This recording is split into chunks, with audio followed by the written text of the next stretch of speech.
welcome to A Cup of Conversation. My name is John Ghazi, and in the studio today I have a very talented young man.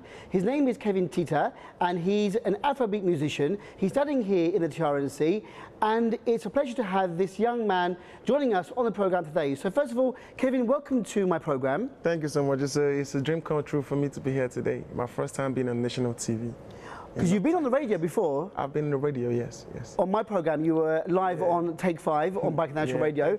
And now here you are on my program. Yes. Thank you for coming today. Thank you so much too for inviting me. Kevin, you are very talented. I've heard your music. I've seen your video clips. Yes. I'm following you on social media.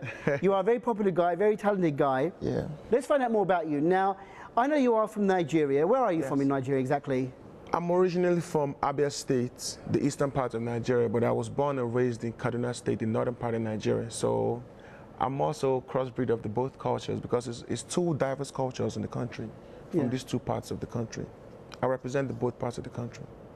Is that unusual for your culture to have like a mixed culture, knowing different parts of the country, knowing different cultures? Is that something that is usual, or is that something special to you? Yes, it's unusual because if you go to the eastern part of Nigeria, it's a whole different culture over there. Yeah. A different language. Nigeria has around 250 languages. So when you go to different parts of Nigeria, it's different things going on. And then, you know, when I go among friends and I'm among the people that grew up or hail from the northern part of Nigeria, and I speak their language, you're like, ah, that's our brother, you know, come close. When I go to my people where I come from, they're like, oh. And then when they find out I can speak the both languages, they're like, oh, okay, now they're looking at me like I'm an alien or something. Really? Yeah, it's very unusual in the country. Very unusual, but... certain parts of the country, though, yes. Do you feel closer to any part of the country? Where you were born, or where you grew up, or where you lived? Yes, I feel much closer to where I was born and raised, Kaduna State. But I also identify a lot where I come from, Abia State, the Igbo culture, the Igbo tribe.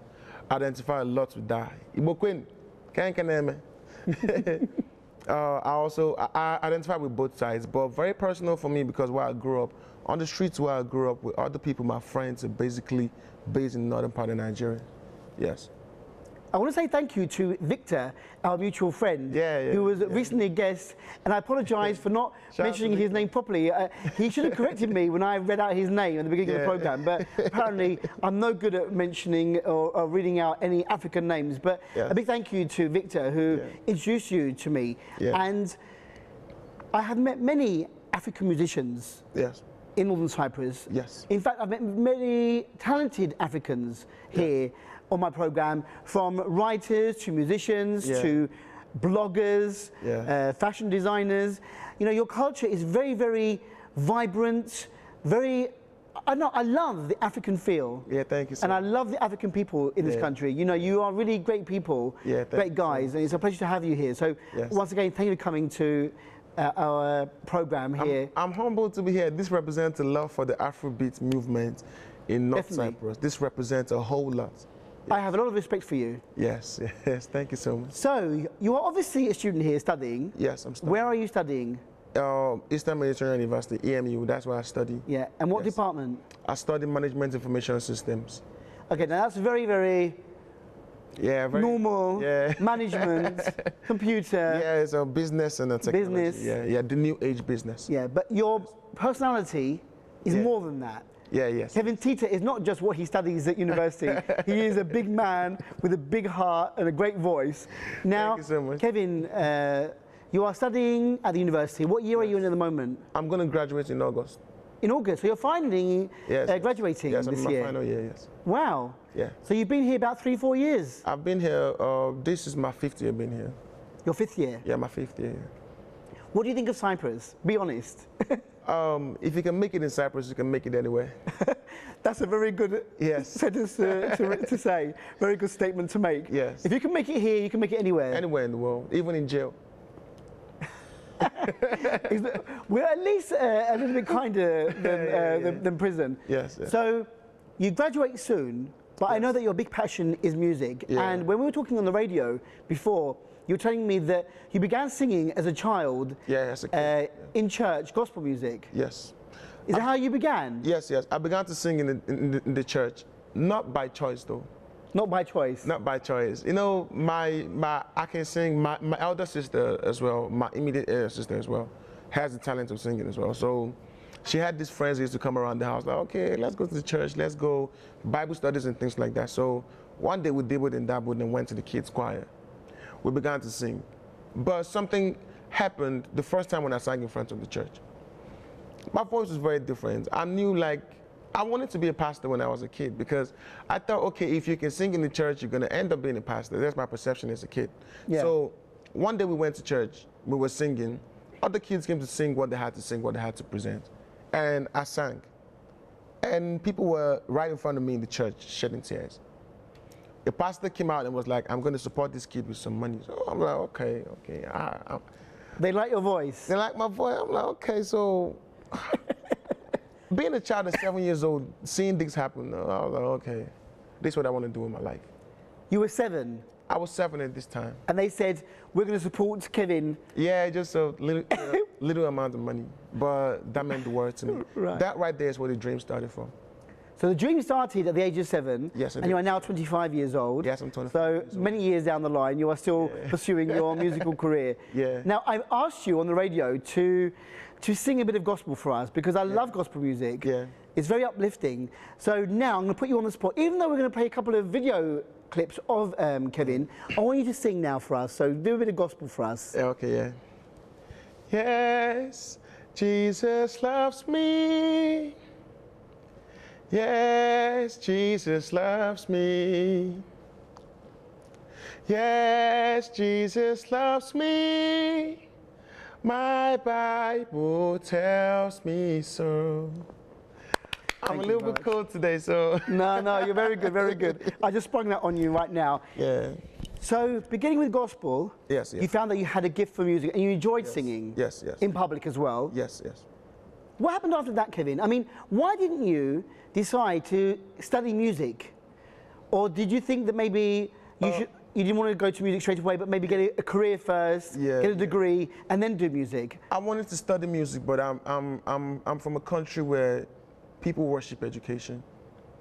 Education, I mean education in the sense of you're going to finish school and you become a lawyer or a doctor.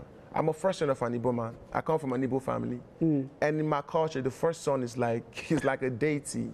You have to become a lawyer or a doctor for real. Yeah. For real. The second son, the third son, the other kids have a choice of a liberty to choose what they want to become. They don't. But the first son, there's so much pressure on you. I used to talk to my dad about wanting to become a musician. I got into a lot of problems with my dad for that. So there was no way I could go write JAMB in my country. There's an exam called JAMB. Yeah. And I'll fill in the form and I'll say music. My dad was going to disown me for doing that.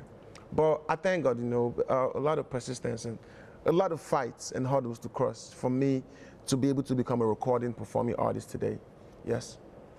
It's funny because, maybe coming to Cyprus allowed you to pursue your musical career out of the country, out of the pressure. Yes. Maybe. It did boast that. I was already the #1 artist in my state, in my country.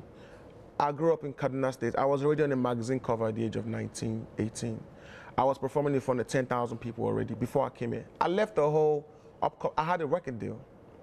I left the whole career over there and came here. I wasn't like nationwide known, but in my city, I was the in thing at that time when I left. So this was when you were in high school then, maybe, when you were... No, I was done with high school at this point. I was schooling with the Nigerian Air Force Institute of Technology at this time. Ah. Yes. So I would go to school, daytime I was a student, and nighttime I'll bring in front of 2,000 people performing.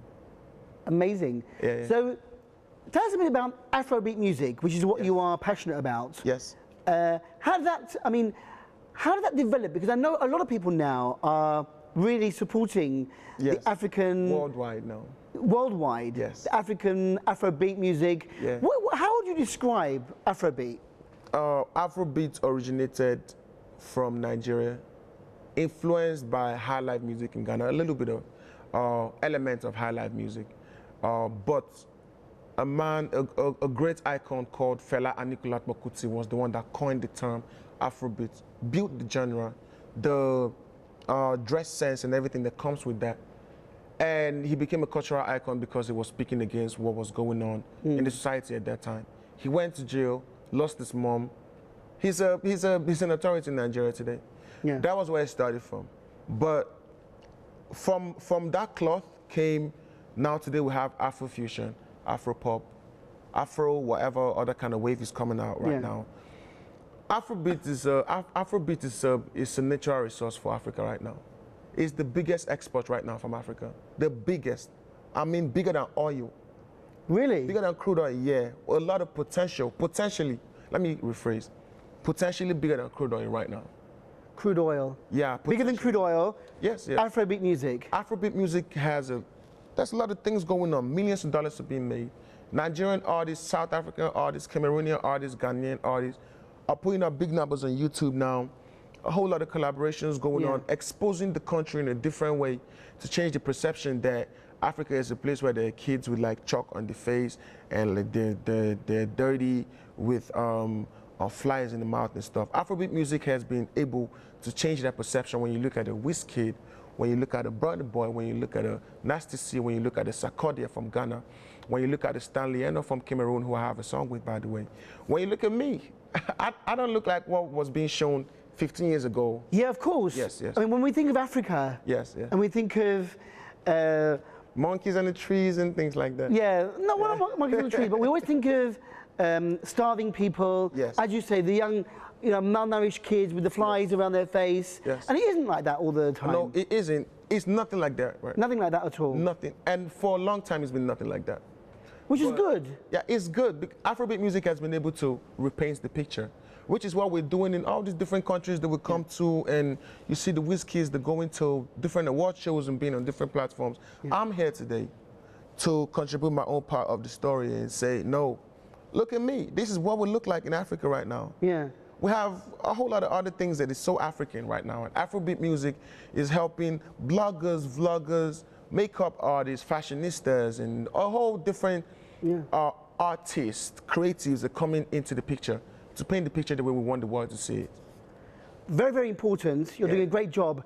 We have a couple of your YouTube clips that we'd like to share with our viewers right now. And the first clip is called Wait. It's your song called Wait. Yes, one of my biggest works to date. Tell us a bit about this song before we play it. How can you describe Wait? I made Wait. I was predominantly rapping from 2013 to 2015. I was rapping. I won awards for being a rapper. I won Song of the Year for being a rapper.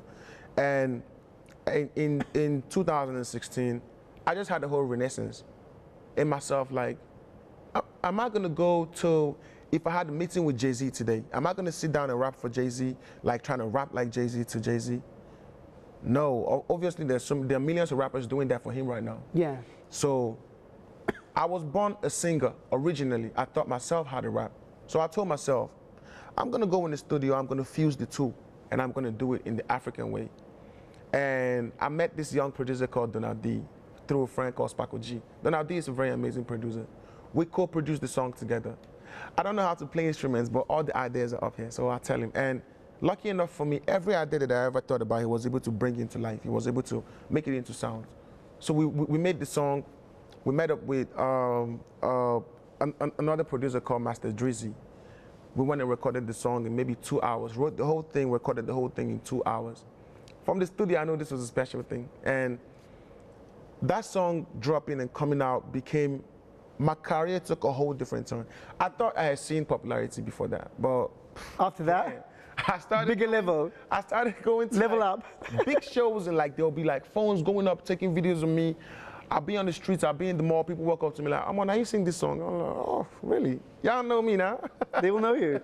They will know Kevin Tita. Yes, by God's grace. I'm still working in that. I don't believe I've seen anything yet for now. There's a lot that's gonna happen. But you are going up the ladder to success, slowly but surely. I'm here today. You know, it's a good sign for me. It's a good vibe. Yes. Good vibe. Okay, so let's take a very short break. Here is Kevin Tita with Wait. Yeah. See, I define that girl when you take my rose. I swear she's so composed. She find well, says she overloaded. I'm about to block my road. Where I really see wait. Come closer. See wait. Come closer.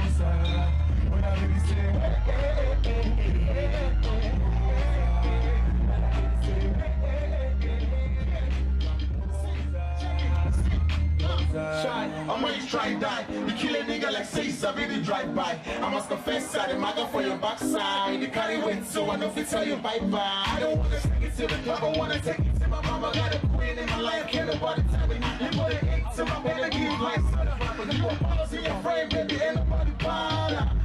I done they try six. The way you carry your body, you done they try six. Yo, I done they try six. Your body be like body water with an ice head. She got a Nigerian people, Brazilian shake. African swag, and it was one of my way. I done book for your drug, like I'm sticking cocaine. Stay stops in the floor. I said she's so composed. She fine well, said she overloaded. I got to block my road, oh yeah, baby, say wait. Yeah. Come closer. Say wait. You can sing it on the day. Come closer. Oh yeah, baby, say wait. Come closer. Say closer. My African princess, my African princess, oh, girl, you know, I lay her back, oh, she drop and she take the ball. My African princess, my African princess, oh, I'm all the man touch you. I take my rose, I swear she's so composed. She fine well, she overload. I'm a guy who lock my road, where I baby say wait, yeah. Come closer. Say wait, yeah. Come closer. Yeah.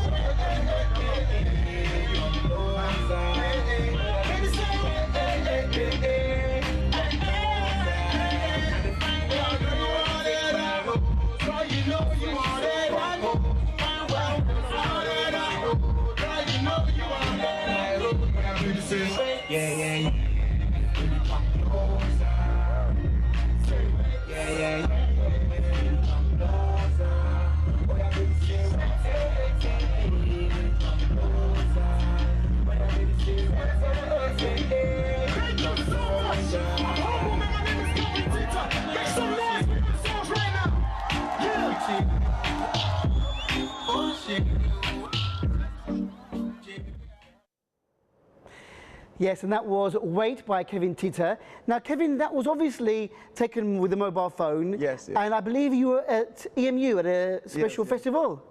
EMU Color Festival. Mm-hmm. Yes. I was, this was the very point where I knew that I can't stop doing music. Yeah. I just can't stop at this point. Yeah.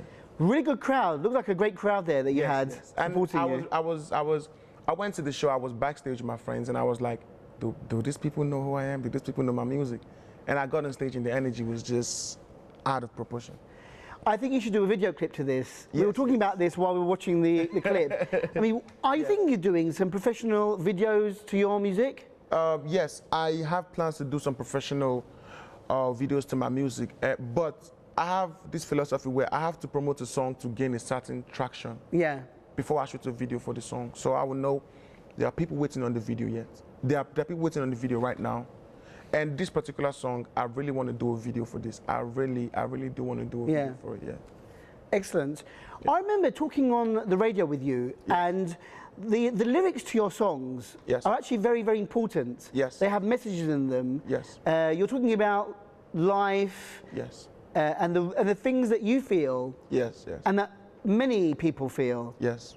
In their lives. Yes. What's your inspiration for your music? When you write music, Kevin, what do you take inspiration from? From things that have happened to you, or to your friends, or from everything? I had a very rough childhood. Yeah. I had a rough childhood. My mom and my dad separated when I was 7 years old. I lost my mom last 2 years. I lived with my grandmom, went to 5 different high schools. That's a whole movie right there. Yeah. That's a whole movie right there. And I draw inspiration from things that happen with my friends, and that happen around my environment. And I believe the best way for me to leave a legacy, the best way for me to connect with people is to tell my own story. Because while growing up, I thought I was the only one that was going through these situations where you have to live with different households.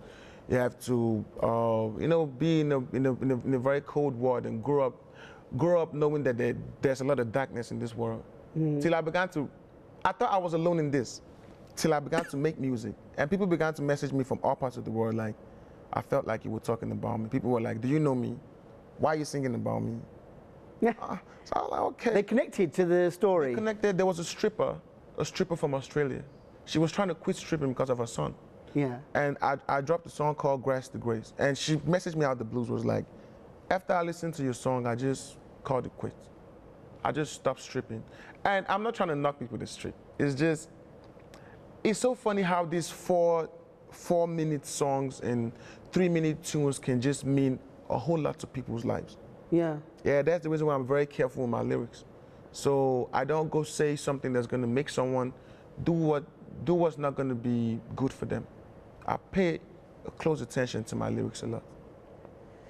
So we've heard of Wait just now. We've got another song coming up in a few minutes' time. But before that, I want to ask you about the transfer from gospel music at the age of 7 to, well, being a bit of a, you know, a rapper. Music, yes.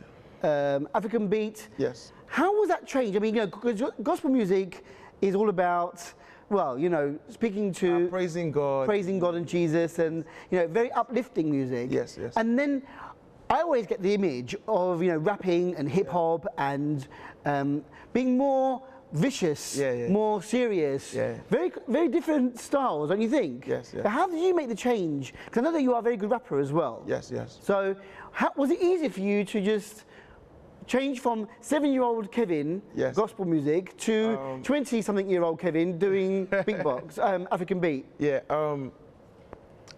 I started asking myself at some point in my life, I began to ask myself, if I was born a Muslim, would I be a Muslim? If I was born into a Muslim household, would I be a Muslim? Yeah. And the answer was yes. I was born into a Christian household. I mean, I have my relationship with God, the Creator, you know, with Jesus Christ. But being a Christian musician is not a bad thing at all. But I feel like the message that I have to pass, if I was to come out saying these things, you know, doing songs like Wait and doing other songs, I'm not sure any Christian mom is going to play Wait for her kids. Yeah. I'm not sure, you know, so the messages that I need to put out there, the energy that I need to put out there is not just about praising God and uplifting God. I'm also speaking to people's mental. I'm speaking to people's love lives. I'm speaking to people's relationship, kids' relationship with their moms and dads. And I'm not going to be able to pass that across properly if I'm just quoting scriptures. You know, so it was a very tough thing. You know, my people that were around me seeing me change, doing hip hop and rap, because hip hop is a very stigmatized genre of music in Nigeria. Yeah. Very stigmatized. Once you begin to do hip hop, you dress like this, they say, oh, that's a bad guy. The police will probably come after you sometimes for dressing like this. Yeah. And my dad frowned so much at me rapping. Let me tell you a story. I don't know if I have time to tell this story. Yeah, you have time. Tell me. There was one time when me and my dad and my siblings were in the parlor here. We were watching a certain award show. And some young musicians, I was very young at this time. I was still like maybe 9 or 10. Some young musicians came. It was a group that came to perform, dressed looking like Ja Rule, with the voice and everything, rapping and everything. And my dad sat there. And I was admiring what was going on TV. I was like, oh, this is what I want to do in my life. This is what I want to be. But I was saying this in my mind. My dad then looked at the TV and said, look at this bunch of vagabonds. Vagabonds. I'm like, this is who I want to be. This is what I want to do in my life. How would you? I didn't tell him this though. But I knew there was going to be a problem for me. But personally, my own conviction, deep down in me, I didn't find it hard for me to switch into doing hip hop and then coming back to Afrobeat from gospel, because I know my message is so wide. Yeah, I won't be able to convey my message properly if I'm only quoting scriptures from the Bible.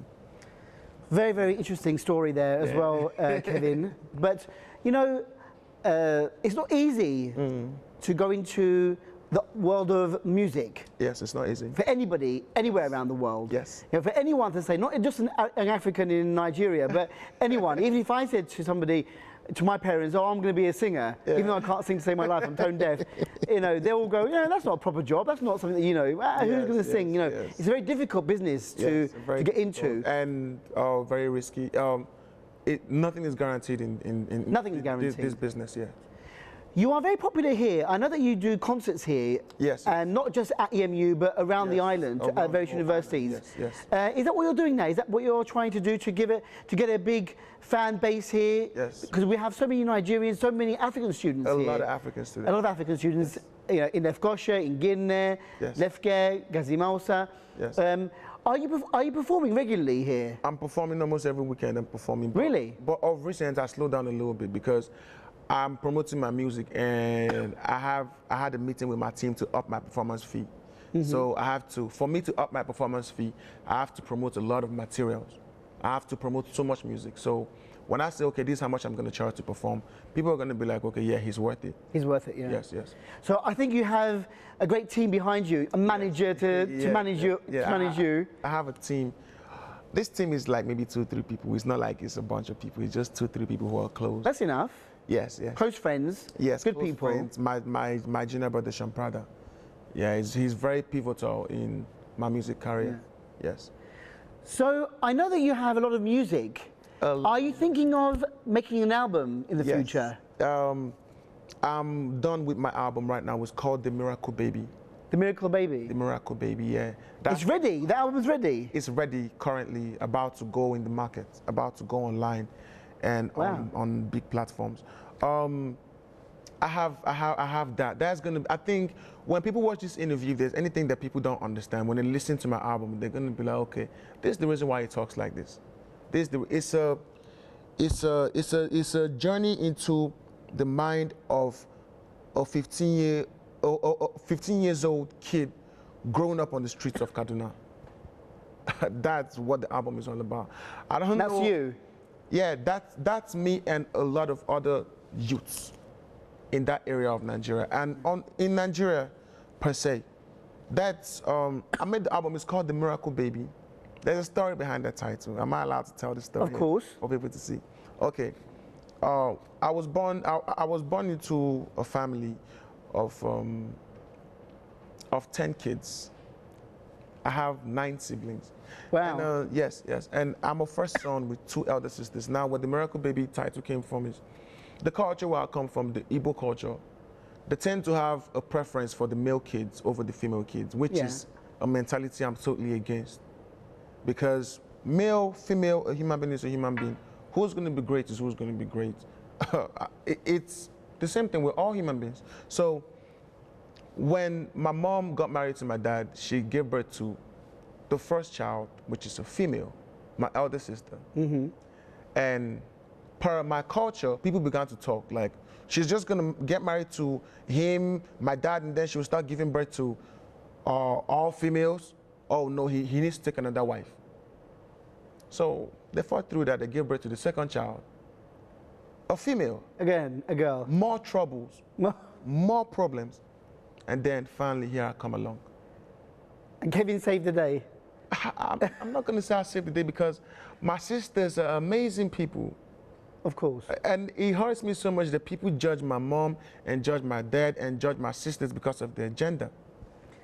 It's not acceptable anymore around the world, is it really? You shouldn't base. Yeah, you should not judge people based on their gender. On whether you have a girl or a boy. Yeah, you should be happy whatever gender the baby is. Yeah, because who's going to be greatest? England has a queen. Yeah. She's the queen of England. Yeah, she's the queen. Who's going to stand up today in front of the queen and say you're not great because you're a female? Yeah. The whole of England is going to burn that person to death. For real.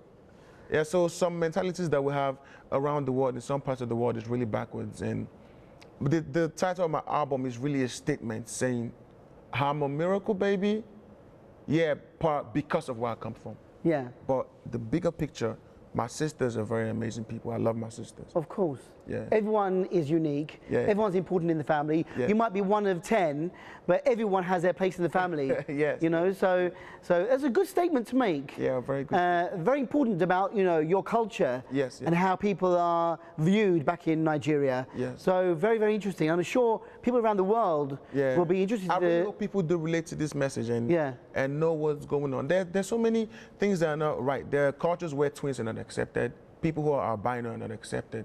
Yeah. Of course, we know about, like, you know, racism and things like that. These are things that really needs to be looked into, and I feel with this album, I have a statement to make. where I'm not going to be all pro. No, I'm just going to give my input on the album, and I hope people enjoy this album. Right, so again, we have another song from you. Yes, yes. Is this on the album as well? Yeah, it's on the album. It's on the album. And Wait is on the album? Yeah, Wait is on the album. Yeah. All right then. So in the album Miracle, The Miracle Baby. The Miracle Baby, this song is also going to be on it, and I can't announce it because you need an African accent to announce the name of this song. So Kevin, yes, please announce the name of the song that we're going to be watching now. Okay, the next video you're about to watch right now is called Baybonroom. Baybonroom. It means people are going to talk regardless of what happens. Okay, back after this second video clip. Kevin Tita. Yeah.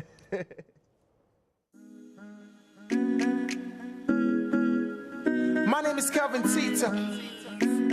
Yeah, it's Babyline Entertainment. You already know this, yeah.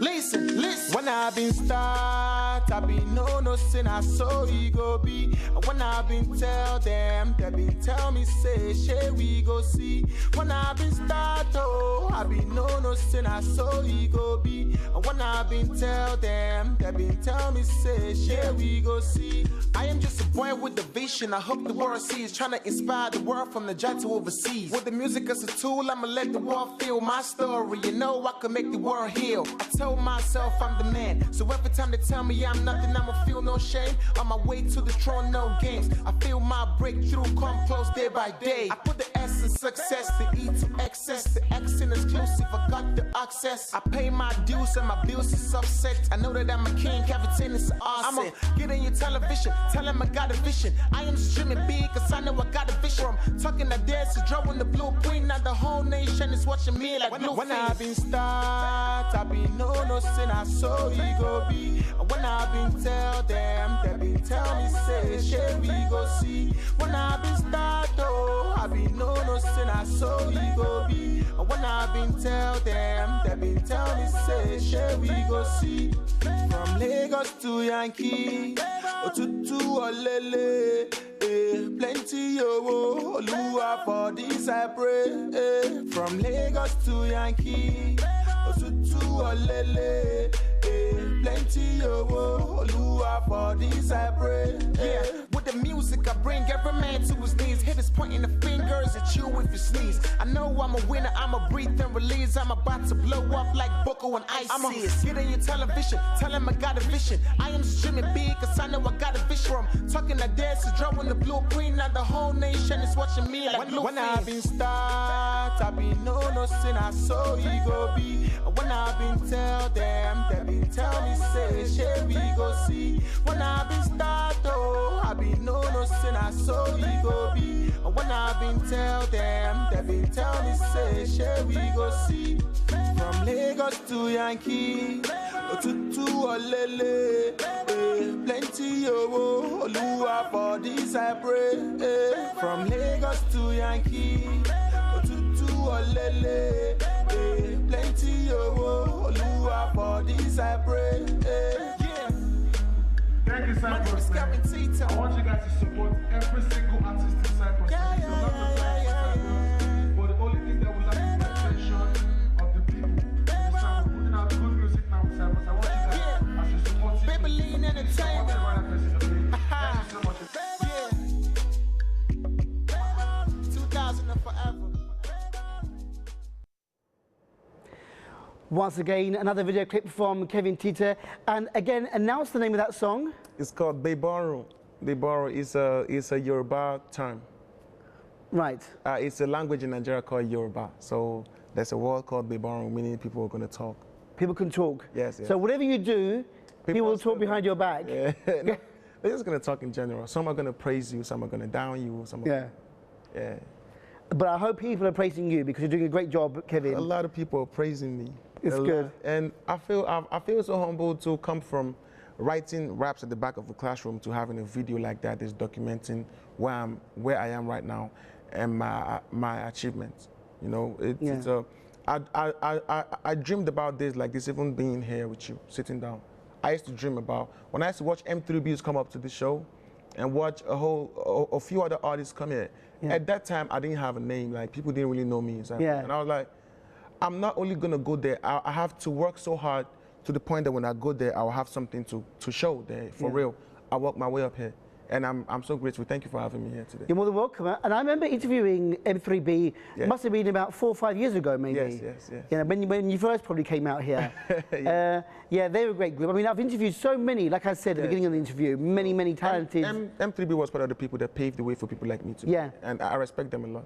And hopefully, you'll pave the way for other artists. Yeah, by God's special grace, I hope that there's a young boy, a young girl out there that's watching me today here, and they're deciding that this is what I want to do. What if I can see Kevin do this, I want to also do this as well. I'm really praying, even if it's just one person, I'm here for a reason, for that reason. Yes. Excellent, great message. Yes. Kevin, when are you performing next? I mean, if somebody watching now wants to come and listen to your music, and I know that you are, as I said before, at different locations around the island. Do you have any gigs coming up in the next few? I have a bunch of gigs coming up, but the major ones which I would like people to come out and watch me is on next weekend, next Friday. There's an artist coming from Nigeria, Victor AD. He's a very big deal in Africa. So that's the 1st of February. Oh yeah, that's the 1st of February. I'm going to be performing at Club Onyx in Guinea. In Onyx? Yeah. On 15th February, I'm going to be performing at Lions Garden in Magusa. It's a very big concert as well. And on the 7th of March, I'm going to be performing at Club Thrones in Magusa as well. These are my 3 major shows, but I still have other appearances here and there. So to find out more, they have to follow you, really, on social media. I know that you are a big fan of social media. Yes. You are Kevin Tita on Facebook, which is how we met. Yeah, KEVINTITA. Right. Yes. You are on Instagram, and I follow you on Instagram as well. Yes. And that's Kevin Tita 1. 1, yeah, KEVINTITA 1. The number 1? Yeah, the number 1, yes. And I believe it, how many thousands of followers do you have on your Instagram? I have 12,000 people on my Instagram. Okay. Yes. 12,000 is a good number to have, a good number to start off with. Yes. And you're also on Twitter. Yeah, on Twitter. Snapchat. Real Kevin Tita. On my Snapchat is Kevin Tita. KEVINTITA. Right, it's very easy, Kevin Tita, to write down, very easy to remember. And so, do you post there regularly about what's going on, where you'll be? Yes. Right now, we'll have some clips from this interview and the previous interview on my Snapchat. And there are people, yesterday when I announced I was coming up here, I was coming to do a TV interview for the first time. There were people that were messaging me like, I want you to give me a shout out on TV when you get on TV. Go on then. Give me a shout out. So who do you want to say hello to now via this program? I want to say hello to Obi TV. He's a US Marine in the US right now. Okay. I want to say hello to, shout out to Keke all the way from Kaduna in my country, a very good friend of mine. Yeah. I want just to shout out to everybody. I really can't recall because there was a lot of requests, but at least these 2 and every other person, man, shout out to all of you. Shout out to all of you. Thank you so much for supporting me. Yeah. Yeah. And you'll also be on Back National Radio on my colleague's program, Denise, the main event. You were recording that today as well before this interview. So that'll be on social media as well. That's next weekend. Yes. Kevin, you know, you really are talented. Yeah, thank you so much. And I want to ask you, when you graduate in August, when you finish, when you say goodbye to your degree at EMU, what happens next? Where do you go from here? What happens next is I do so much more for my music career. I do so much more. I do more than people would expect. I'm not going to stop doing music. I'm not going to quit. I believe I have a message to tell the world. I'm here for a reason, and that reason I'm going to leave it out. And after that, in the future, I'm really obsessed with media. I'm obsessed with the media, how the media can take this and make it into $1 billion brand. Yeah. And that's what I want to do. Radio, I'm talking about radio stations, online media platforms, podcasts, outreach, TED Talks and things like that. Collaborating with big companies like yours, TED Talks, CNN, I mean like really big stuff. That's my plan for my life. After music, I'm going to go into media. You said you were popular and well known in your town back at home. Yeah, really. Yeah. Now you're well known in North Cyprus. Yes. Do you think that if you went back to Nigeria, do you think that you can make it big there now? I mean, would your friends and family take you more seriously after all the success that you've had here so far? Yeah, because now they let me swim in the ocean. Yeah. I used to swim in the river. Now I come over here, and now they know we couldn't. He didn't stop doing this in Nigeria. He went overseas and still kept doing it, and he's making, you know, he's making sense over there. Yeah. It's better, and most importantly, I've been able to figure out what to do in the Nigerian music industry for my music to get out, for my music to blow up in the country. Yeah. I figured out what to do it, and I'm putting together my finances. So because I'm not going back to Nigeria looking for a record label to sign me. If there's a great situation, yes, but I figured out what to do. I wish I could say it here. I'm not going to say it here because so many other record labels are going to copy what I have to do, what I have to say. I figured out what to do to have the #1 song in the country in Nigeria right now. If I go to Nigeria right now, 6 months, I'm going to have 2-3 top 10 hit songs in the country. Yes. I hope you do. Yes. I hope you are world famous, Yeah, Kevin. amen, yeah. And maybe one day we'll see you at the Grammy Awards, picking up a Grammy in America. And I'll tell the story. I was in this TV show telling John Gaston. Don't forget us little people here in North Cyprus who gave you the chance to share your music. And you people are not little, trust me. I'm just joking. I'm just teasing you. But I know that you have won awards, haven't you, for your music? Yeah, I have 13 awards, 2 Artist of the Year awards, 1 for the song Wait, 1 for my other song. I have a song Tripping for You. 2 Song of the Year awards, 2 Artist of the Year awards, 1 other awards around the country, you know, awards of achievement, award of recognition, and different awards. Like I said, next Grammy. Yeah, by God's grace. We want the Grammy Award as well on there. All I want to say is that you know, you are a really, really, really talented person. Thank you so And much. I think that you deserve all the recognition that you get. Yes, thank you and so much. I'm going to be following you on social media. Yeah. And as you said, you've got some gigs coming up in February, March. Yes. Kevin Tita is the name to look out for. Yeah. Kevin Tita on Facebook, Kevin Tita 1 on Instagram, the 2 major platforms for social media. Yes. And make sure you keep us updated. Yeah, thank you so Send much. us your music. I promise I will. And I'll send you my album when it comes out. Will you be releasing the album? Will there be if you have a party, let us know if you have a party for the release of the album. Okay, I will. Miracle Baby. Yeah. I'm looking forward to hearing the Miracle Baby, okay? Thank you so much. Yeah, thank you so much. Thank you very much for coming today. I'm so humbled to be here today. We are honored to have you. Thank you so much. My good wishes and respects to all your friends and family. I want to say I love you to my little niece, Persis. Persis, I love you. I hope in the future when you grow up and you watch this, you know your uncle said he loves you on national TV. We love you, precious. With that, Kevin, good luck. Take care. Thank you so much. Thanks a lot for everything. I'm so humble. And keep the music coming. Thank you so much. I will. I promise not to stop. Yes. Fantastic. Thank you. And with that, we've come to the end of A Cup of Conversation for this week. Thank you to Kevin Tita for joining us. Hope you enjoyed the music. And until next week, have a safe time. Take care and go well. Bye-bye.